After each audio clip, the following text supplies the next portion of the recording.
Tonight, snow business, dealing with a last-minute rush ahead of a pre-winter walloping.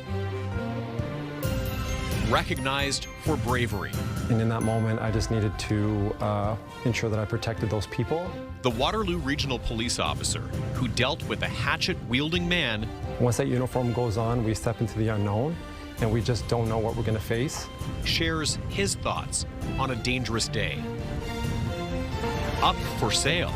It makes me sad. I've grown up with this specific location my whole life. In Kitchener and across the country, Toys R Us stores. They can't continue as this. They have to change something to be able to compete. Facing an uncertain future.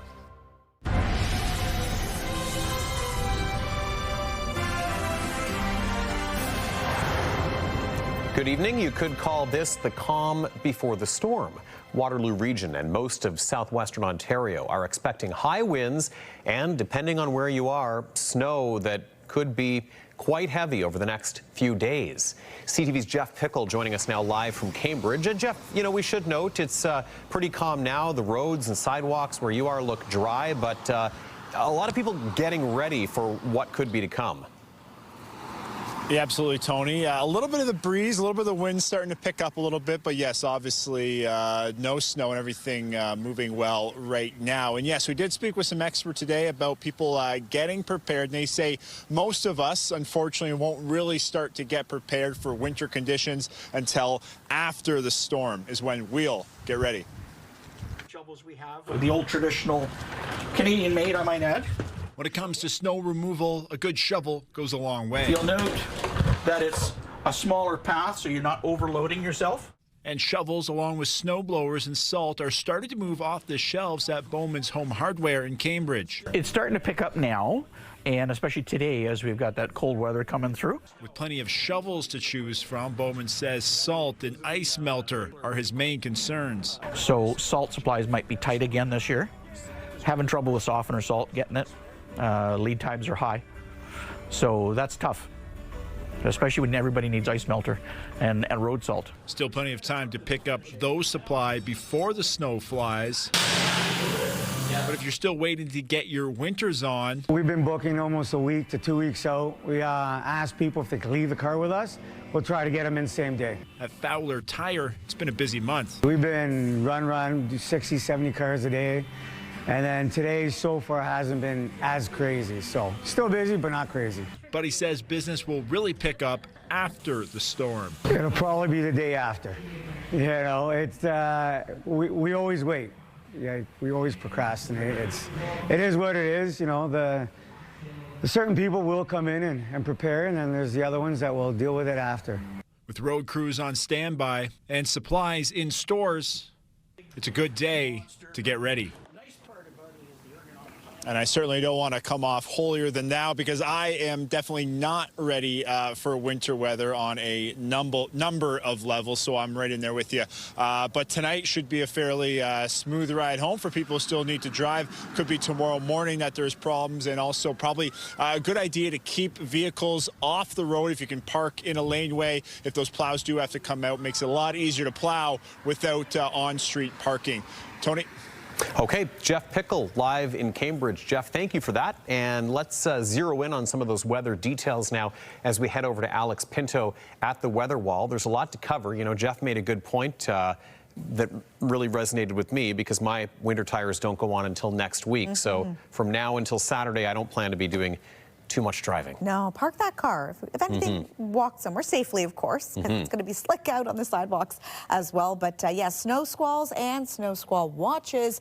That is the big talk about for much of southern southwestern Ontario. A note too, Environment Canada has changed their reporting system. So for example, everywhere in the orange, that is considered an orange watch when it comes to snow squalls.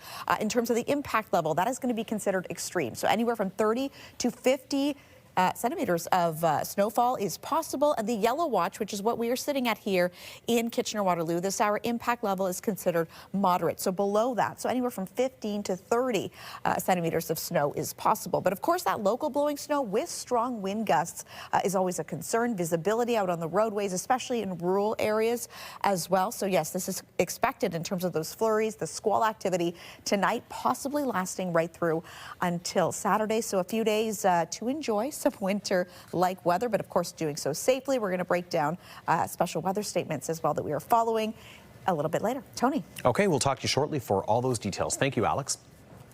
A pedestrian was seriously hurt in a collision in North Dumfries today. Now, Waterloo Regional Police telling us just a few moments ago that they got numerous calls around 5:30 this morning about somebody walking along Cedar Creek Road. A 67-year-old man received extensive injuries and was taken to an out-of-region hospital. Those injuries considered life-threatening now. This is according to Regional Police just a few moments ago. Cedar Creek Road closed for hours during the investigation. It has since reopened. No word on if any charges are expected in this case. We'll keep an eye out for updates. A crash in a busy intersection in Kitchener and a man resisting arrest walking toward an officer with a hatchet. A Waterloo Regional Police Constable's response to that situation has been recognized with Ontario's Medal for Police Bravery. His actions were captured on camera by a bystander. CTV's Krista Simpson joins us now with more. Krista, we should note this happened last February, and you had a chance to meet up with the officer involved earlier today. Tony, Constable Matthew Cabral says everything happened so quickly he didn't have time to be scared.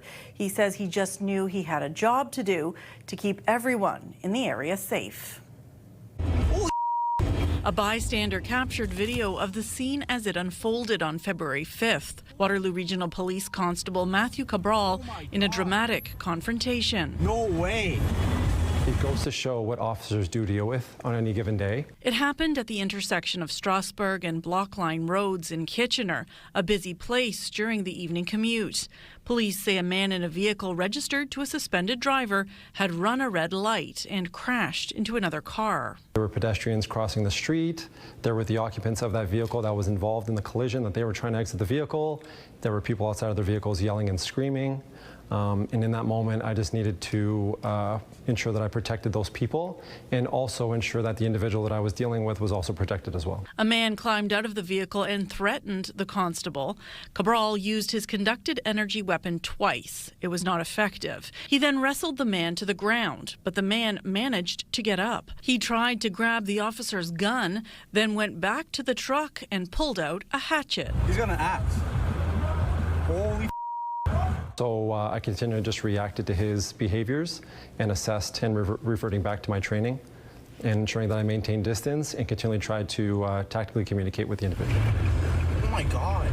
Cabral held off the man until other officers arrived and helped with an arrest. At the end of the day, every time I respond to a call, I'm a human being first and a police officer second, and I take that same step with that situation that unfolded that day. At the end of the day, that person I'm looking at is someone's son, could be someone's father, and I truly just want to ensure that everybody around me, including him, were safe. Constable Cabral's actions that day have earned him provincial recognition. He's been awarded the Ontario Medal for Police Bravery. I was incredibly proud of Matt. He responded in a very calm and courageous manner. Staff Sergeant Allison Sproul was one of the officers who helped nominate Cabral for the award, one she says reflects on the service as a whole. It's a true honor for him, and he's very humbled by it. But it's also recognition for our other members because they engage in these types of dynamic situations on a regular basis. And so this recognition goes to them as well as to how they handle themselves.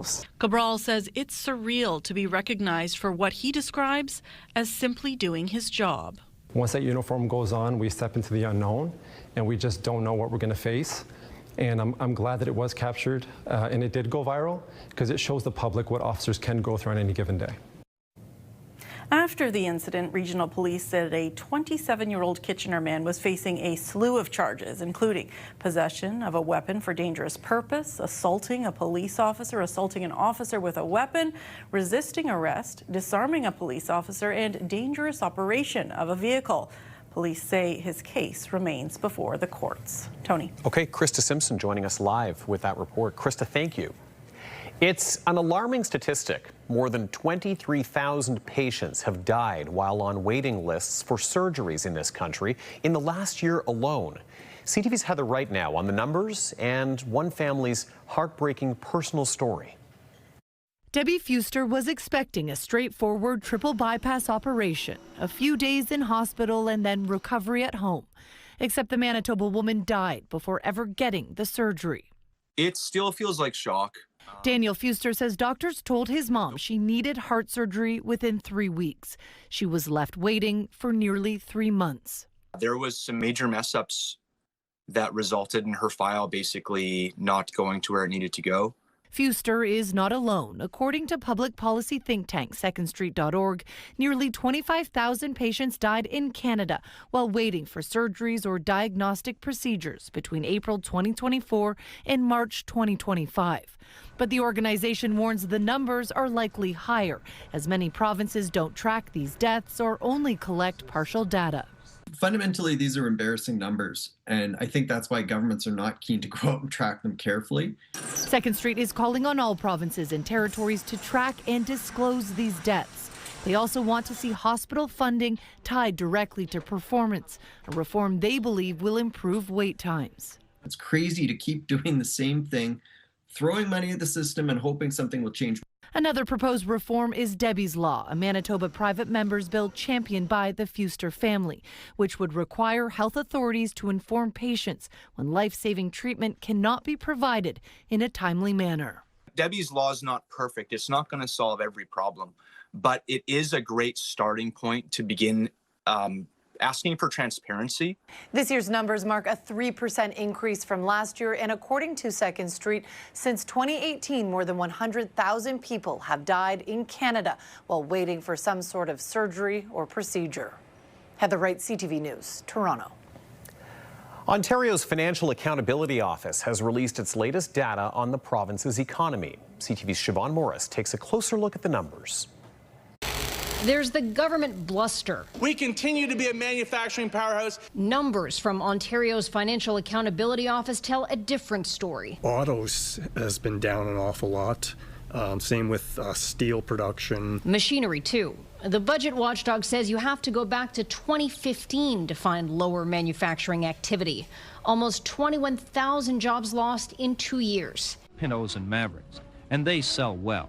Manufacturing jobs now make up the smallest share of Ontario's employment since 1976. 1976, I was putting Sean Cassidy posters on my wall in 1976. U.S. tariffs are hitting hard, but so is upheaval in the auto industry with retooling and shifting EV priorities. This premier is a jobs disaster. A label the government rejects. We have more manufacturing jobs than Florida and New York, and are third only in all of North America to California and Texas. Under the cloud of tariffs, the FAO says Ontario's GDP shrank by 0.6% in the second quarter. The largest since the 2008-2009 recession, excluding the pandemic. Almost 29% of those who are unemployed have been unable to find work for at least 27 weeks. That's the highest number we have since the 1990s. So that's just an indication of the difficulties folks are having in the job market right now. Opposition parties say it's a problem the government doesn't seem to have a real solution for. They like to put something in the window that looks great, but what actually happens inside doesn't really work. The Green leader holds up Ontario's approach to EVs as an example. They brought in a plan to produce more electric vehicles, but then they canceled all the programs to make electric vehicles actually affordable. The finance minister trumpets $30 billion of tariff support. Just this quarter, $2 billion of WSIB rebates are flowing into small business, medium-sized businesses. Siobhan Morris, CTV News. Sign up for the CTV Kitchener newsletter and start your day in the know. A look at the top stories, the latest forecast, and must-see videos. You can sign up at ctvnewskitchener.ca. The contrast between tourists and locals in Elora will soon be measured in parking fees. Coming up, CTV's Karis map on the new pay-for-parking policy that's aiming to find a middle ground in an increasingly popular downtown. Well, we can see those flurries creeping closer and closer to us here in Waterloo Region as earlier rainfall makes its way out. We're going to break down how much snow we potentially could see, plus special weather statements in place in your full forecast. Download the CTV News app and stay on top of local stories as they unfold. We go to a dramatic scene unfolding. Customize your feed and watch live wherever you are. CTVKitchener.ca, your home for news.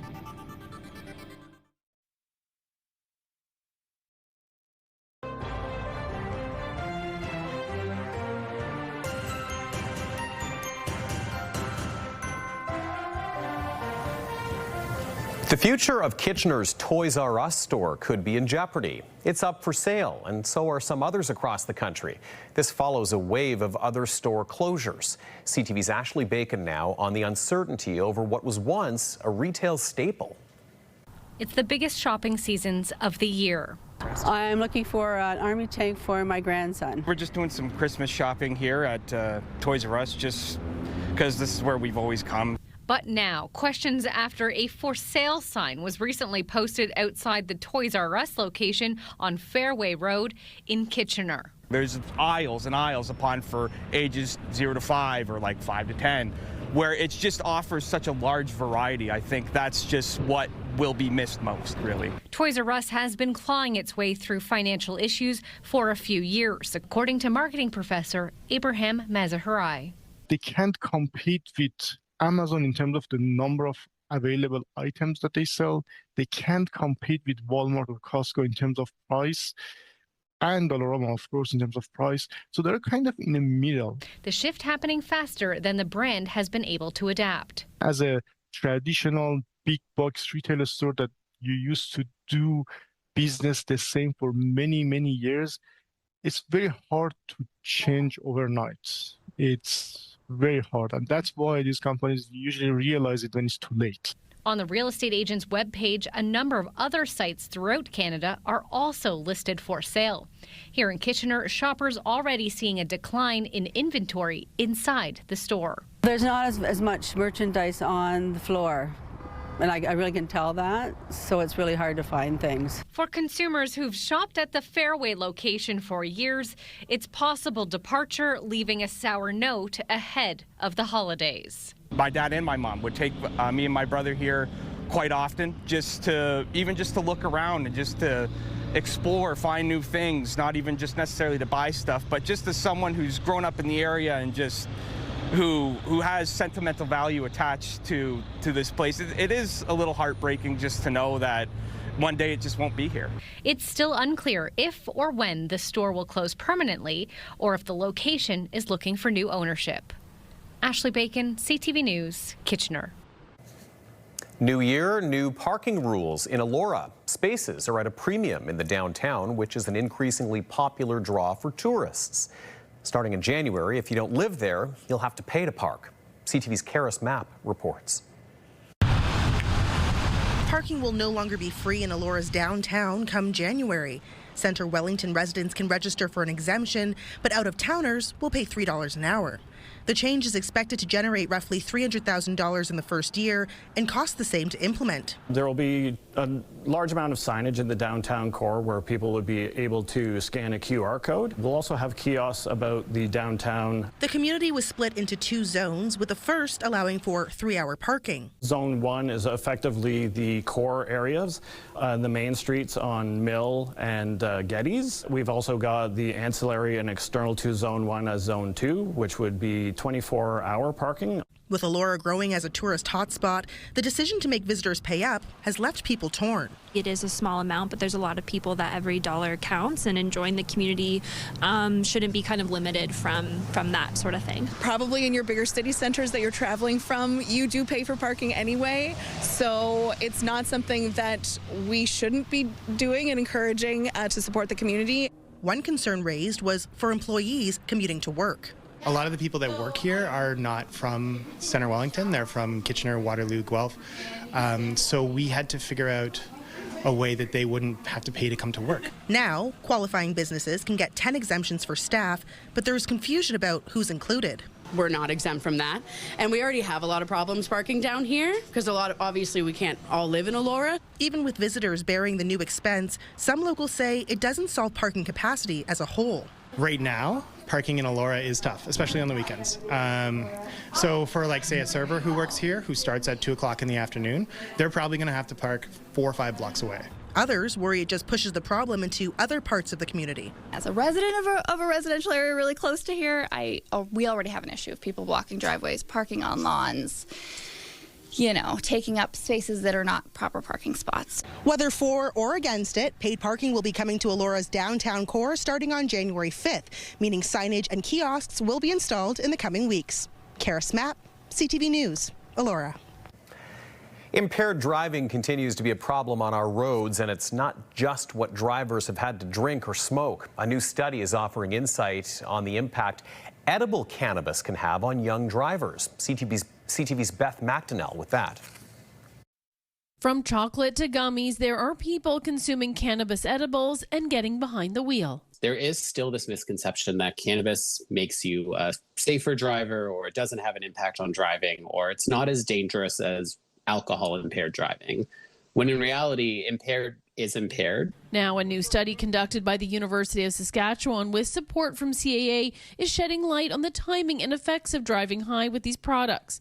Drivers between the ages of 19 and 30 were examined after taking about 10 milligrams of THC. They got an edible in a controlled setting and were put on the driving simulator just to see what those impacts were, and then measuring that over time to see if they were driving at, say, 90 minutes, 2.5 hours, 4 or 6 hours. Were those effects still there? And through the study, we learned that, yes, those effects were there. The findings reveal as soon as 90 minutes after taking the edible, participants had their speeding control, lane discipline, and reaction time impacted. And almost 1/3 of participants using the simulator were in a collision. If you inhale it, the effect is somewhat more immediate, whereas with edibles, it can be sometimes quite delayed. Mad Canada says it's important to remember edibles are very different from inhaling cannabis. It says sometimes people can take an edible but don't feel the effect right away, then go on to take more and more, and the high doesn't kick in until they're on the road. It says young people are more prone to this lack of knowledge. You can see that they're vastly overrepresented in crash deaths and fatalities because they sort of have that air of invincibility. I'm a young person, nothing is going to happen to me. Toronto police say in 2025, drugs represent about 10% of impaired driving arrests, a trend which has been steady for the past few years. Don't drive after consuming drugs. Just don't do it. You will not understand the level of impairment. CAA says its own study in Ontario this year showed 20% of drivers admitted to taking cannabis before getting behind the wheel, with research pointing to the growing issue of polyuse. This is when people combine cannabis with alcohol and increasingly other drugs, from painkillers to MDMA. Especially ahead of the holiday season, to always drive sober. And if your plans do involve consuming alcohol or cannabis, that you're not the one that will be driving. CAA says edibles are the most common and preferred form of cannabis consumption. It wants the education on its effects out there so behavior changes. Beth McDonnell, CTV News. A live look at downtown Kitchener from our tower camera as things get a little bit cloudier and as things get a little bit colder as well. Yeah, those winds really cooling things down this afternoon. And if you walked outside today and thought it's got that feeling of a storm in the air, well, there is some active weather on our doorstep. Alex is back in just a few moments with all of the details for us. Plus, it's slow now, and it's a buyer's market, but some analysts feel a housing rebound incoming. We'll have a closer look at that. And later, beware the bargains. New reporting on safety concerns tied to popular overseas shopping sites.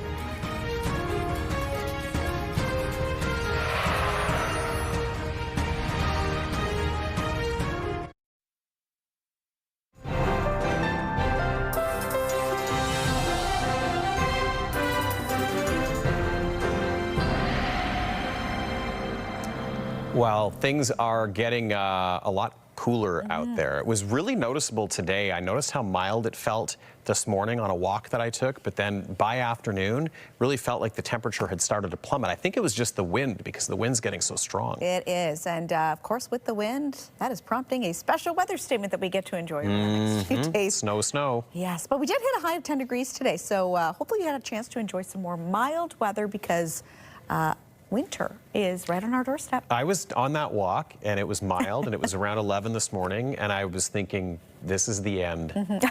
It had that feeling that fall is really going to not look like fall anymore after today. It doesn't help when it is gray sky, a little bit gloomy out there too, but hey, if you're a fan of winter, you might really enjoy what we were expected to see. Taking a live look outside though this evening, yes, from our tower cam, that temperature is dropping and dropping as the hour continues, and not seeing any snowfall out there quite yet. But it's those snow squalls that we are keeping a very close eye on, because with that, plus of course wind, that can make visibility and driving conditions not ideal. So starting with, of course, the snow squall watches that we are following. Note 2, we mentioned it over the 5 o'clock hour, the top of 6 here tonight. Environment Canada is changing their system in terms of recording these watches and warnings. So for example, as tonight, anywhere in the orange, that is considered the orange watch with those snow squalls. So that is considered to be an extreme level impact. So anywhere between 30 and 50 centimeters of snow. For us here in the yellow, so Kitchener, Waterloo, for example, we are in the yellow watch, so that impact level is considered to be moderate, so anywhere from 15 to 30 centimeters is possible. Local blowing snow, obviously a concern, and again, this is expected to last right through until Saturday, possibly, so we're going to be keeping a close eye on that over the next few days. Special weather statement, though, with those strong winds, like we noted, so gusts anywhere from 70 to 80 kilometers an hour, reduced visibility, local blowing snow, and whiteout conditions, especially with rural areas possible. So if you do have to be out in the country, keep that in mind if you are out on the roads. Looking at our snowfall amounts, estimates at this point, when we look ahead to about 6 o'clock Friday evening, potentially for us here by that time, we could see around 16 centimeters of snow here in Kitchener-Waterloo, 17 in Shelburne, 9 centimeters possible for Owen Sound. And overnight, this is when we could see that 40% chance for some flurries to start to develop, and again, prompting those snow squall watches, again, overnight into possibly right through until your Saturday. So yes, if you haven't changed the snow tires, definitely, if you can't get an appointment, you definitely want to do so now. And just keep an eye too on slick sidewalks. Temperatures right across the province right now, 0 in Timmins, 1 in Sudbury, 4 this hour in Ottawa, a little bit closer to home, 3 in Goderich, and also 0 in Mount Forest. So we are definitely starting to dip down. Yeah, we hit a high of 10. We're currently sitting at 1 here in Kitchener-Waterloo tonight, so it is feeling chillier and chillier, like Tony noted there. We're definitely above seasonal for this time of year, and that sunrise now 7:29, so just shy of 7:30 in the morning, and setting officially 4:49 in the afternoon, so we are now in the 4 o'clock hour.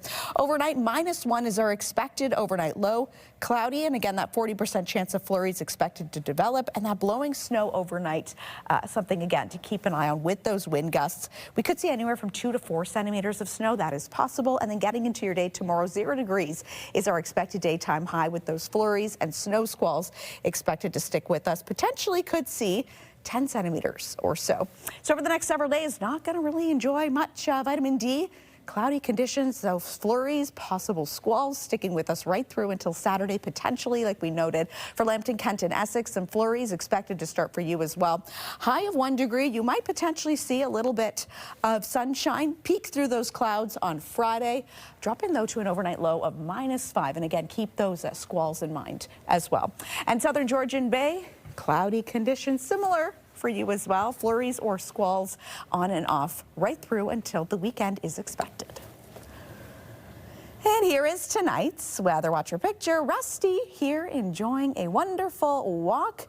Owner Jenny saying Rusty here is trying to enjoy the last few moments of fall. Rusty loves the leaves, but apparently also loves the winter weather. So Rusty's getting ready for the snowfall that we can expect to see. And I love that. I love a dog likes either snow, summer grass, or the leaves. So helps us appreciate the weather more, even when it is snow, and even if we're not necessarily going to be loving it, it's nice to see it through the joy of those animals, isn't it? Yes, definitely, and it's nice to see kind of one last take, if you will, of fall-like conditions before things take a little bit of a turn. Could be the last one. All right, Alex, thank you very much. Thank you. And time now to check on Toy Mountain.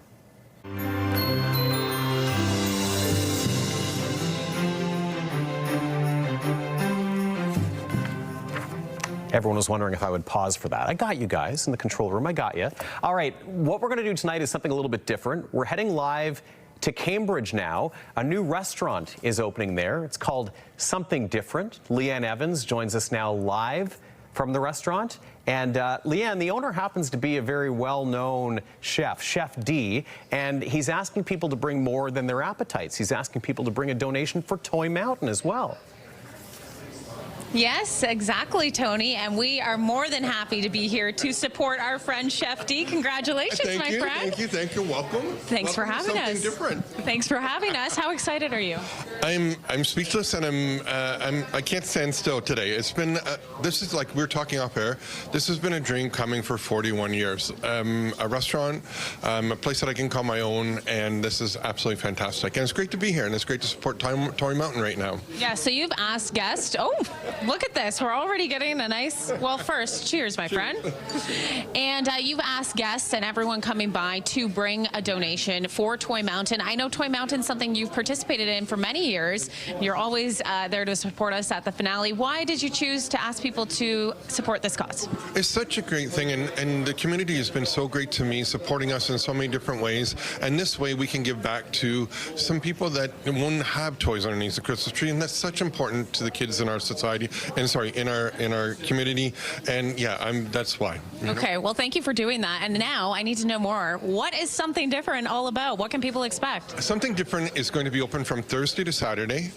You're going to be coming in. You won't know what you get till you get here. It's going to be 7 different courses on a regular basis. The menu's going to change up probably in a monthly time frame, maybe a little bit more. We're going to play with all the seasons, so what we can get local. You know how much I love supporting local, how many farms and that we're going to be using. So this is just going to be something different on a regular basis. And you can come and enjoy. Like, this isn't going to be where you're going to be here for an hour. It's going to be here for like 2 hours. So bring some friends, learn to relax, and you're going to have a great time at the table. Okay, today is the soft launch, of course. Tell me your favorite item on tonight's menu. Oh, it's going to be the beef with the poached cauliflower and parsnip, and it's been poached in cream for like the last 3 hours. Okay, well, that sounds absolutely delicious. Tony, we're going to send it back to you. We're going to continue to find out how Chef D is serving up dishes with a purpose tonight, all in support of Toy Mountain. Cheers, my friend. Cheers. Oh, I love it. Okay, Leanne, we'll check in with you later at Something Different, Main Street in Cambridge. Appreciate it.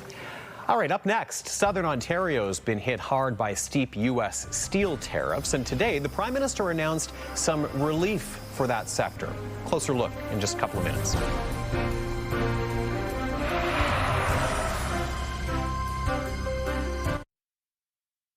It's time to build a Toy Mountain. Make this holiday season merry for so many kids. Bring new, unwrapped toys to your local Canadian Tire. All in support of the Salvation Army. We'll be collecting donations from November 19th to December 24th. With all donations helping families right here in our community. Toy Mountain, supported by the Core Group, Goman's Appliances, and the Crack Specialists. Let's make this the best Toy Mountain ever. Visit ctvkitchener.ca for more ways to donate.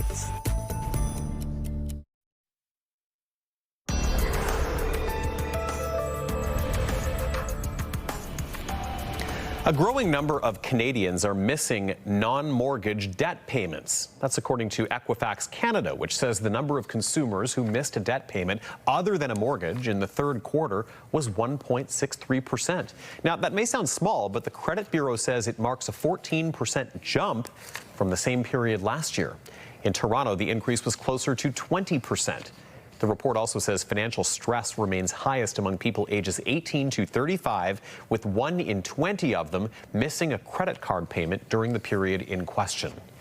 While the Canadian housing market could be on the upswing next year, strong demand among potential home buyers and built-up inventory could pave the way for a sales rebound in 2026. Let's head over to CTV's Scott Hurst in our national newsroom for more. It has been a turbulent year for the Canadian housing market and really the Canadian economy as a whole. But the housing market has shown signs of momentum late in the year, with home sales picking up.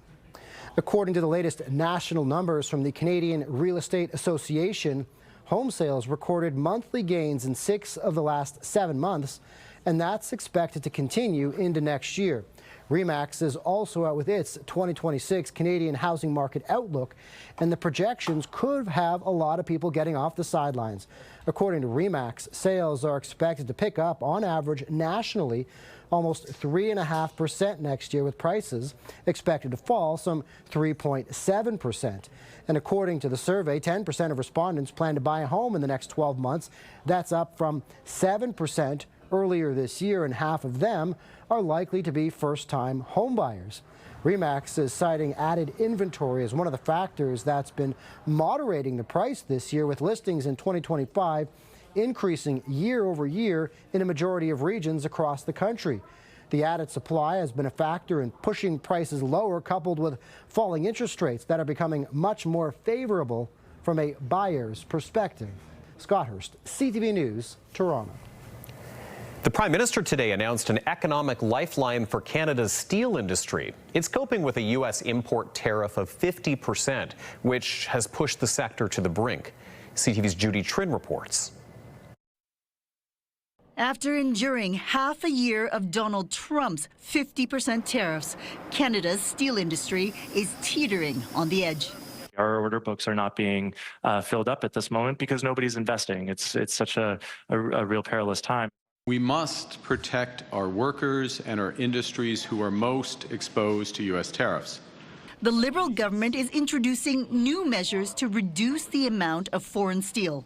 The countries that Canada does not have a free trade agreement with will face lower quotas. Steel from countries like China, Taiwan, India, Turkey, and the United Arab Emirates will now be limited to 20% of what they sold to Canada in 2024. The government estimates that could boost domestic steel sales by $850 million. Other countries with free trade agreements will be capped at 75% of what they sold last year.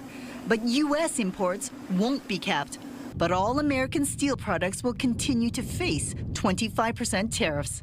This government will do whatever it takes to protect our sectors, and not just protect them, but to help them reposition for the new global economy. The government will also subsidize the cost of transporting steel and lumber by rail across the country. Internationally, when it comes to big defense procurements like submarines, Canada will continue making Buy Canadian a requirement.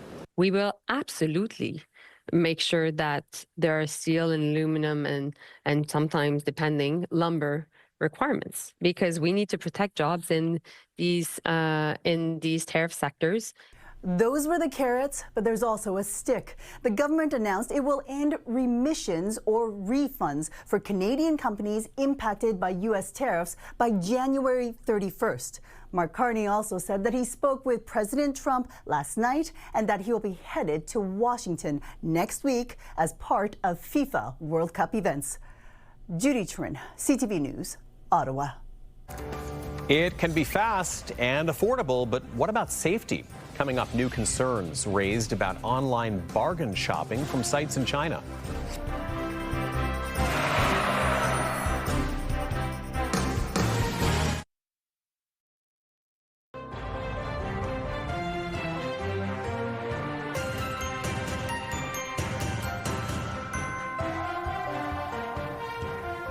Tighter budgets around the holidays mean people are looking for bargains and potentially turning to 2 fast fashion websites based in China.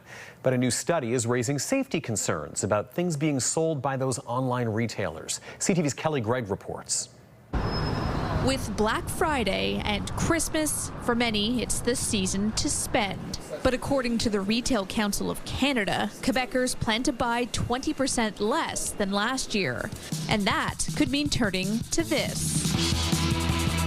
Shein and Temu are both Chinese-owned sites, where items can sell for next to nothing. It's ultra fast fashion. When you have the possibility to develop and to sell more than 7,000 products a day, it's huge. A study done by International Consumer Research and Testing tried out 162 products from both sites, including toys for children under 3 years old, USB chargers, and necklaces. Out of the toys, 30% from Temu had a major defect, and only one was deemed passable. When it came to Shein, 37% had a major issue, and not one of the tested toys passed. Marie-Ève Schaffer from the consumer publication Protégez-vous says during testing, some small pieces broke off and presented a choking hazard. They also found one of the toys could emit a noise of 515 decibels, equal to a jackhammer.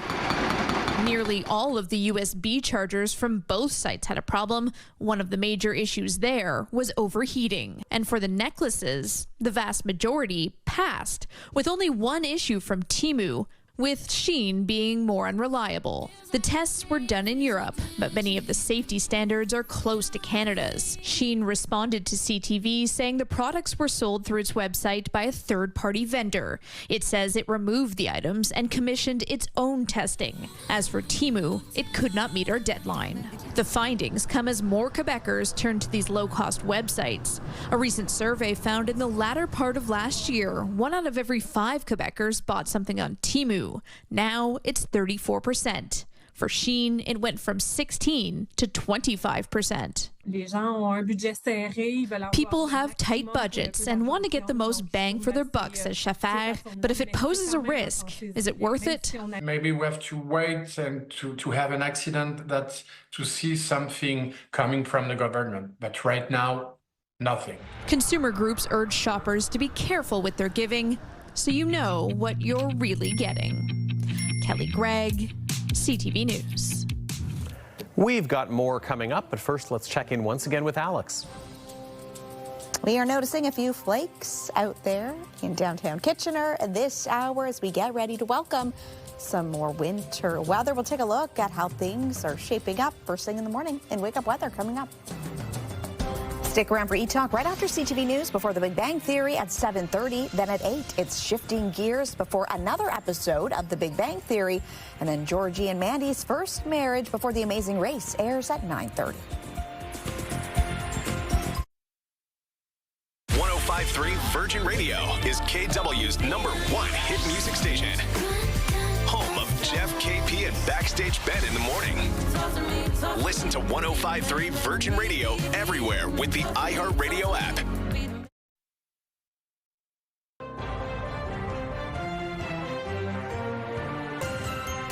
All right, we are back now as we check in with Alex for our Wake Up Weather, and there's going to be looking like quite a bit to wake up to, even though maybe not necessarily everybody getting hit consistently this evening. Looks like that could change by overnight. Yeah, so for us, we're seeing that 40% chance of showers, flurries rather. We're switching from showers that we saw a little bit earlier, but of course it's those wind gusts, so anywhere between 70, 80 kilometers an hour, that prompting that special weather statement, of course, too, as we noted before. Scattered flurries by the morning, 6 a.m. We should be sitting around -1. And to your point, Tony, so getting into the overnight, this is when we want to get used to, you know, that snowfall that we potentially could see. So when it comes to winter driving, keep that in mind as well. 10 a.m., scattered flurries, we should be sitting around 0. But even just making sure your vehicle is prepared, maybe having a small shovel in your trunk just in case. Good advice. All right, now we're going to do, I was signaling, let's do the Toy Mountain check-in now.